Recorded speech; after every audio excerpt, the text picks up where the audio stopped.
à fait acceptée par les journalistes, qui a été négociée et qui est maintenant routinière, qui est le pool.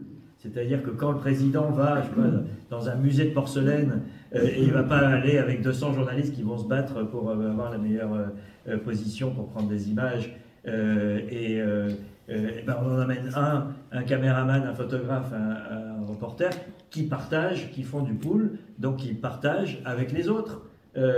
En temps réel en plus. Et donc il n'y a pas d'avantage concurrentiel à être choisi par l'Élysée pour les voyages présidentiels, à accompagner le président dans le musée de la porcelaine lors d'un voyage à l'étranger, et on est sûr de rien casser.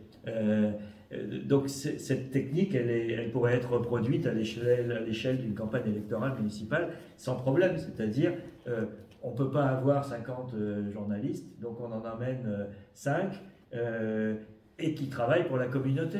Et c'est une pratique qui est totalement acceptée. Ça pourrait être négocié avec le club de la presse ou avec les syndicats de journalistes ou avec qui on veut, mais ça existe et c'est franchement depuis des décennies c'est comme ça dans les voyages présidentiels. Donc cet argument-là, il ne tient pas la route. Le deuxième argument est beaucoup plus intéressant et il pose une vraie question de l'évolution du système d'information. C'est quand il dit, mais aujourd'hui, nous, structure de campagne, nous sommes devenus des communicants.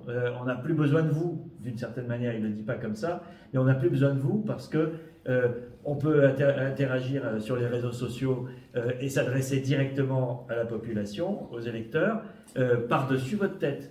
Et ça, c'est quelque chose d'abord de beaucoup plus général qu'une campagne municipale. C'est le cas du show business, c'est le cas du sport. D'ailleurs, c'est intéressant s'agissant de l'AS parce que les structures sportives communiquent depuis longtemps, les stars du foot ou de n'importe quel sport communiquent directement avec leur public sans passer par l'intermédiaire des journalistes. Et c'est la réalité technique ou technologique d'aujourd'hui. C'est-à-dire que autrefois, si vous étiez un homme politique ou une vedette de quoi que ce soit, pour parler à votre public, vous deviez passer par les journalistes. C'était eux qui avaient le monopole de l'intermédiation. Aujourd'hui, c'est plus le cas.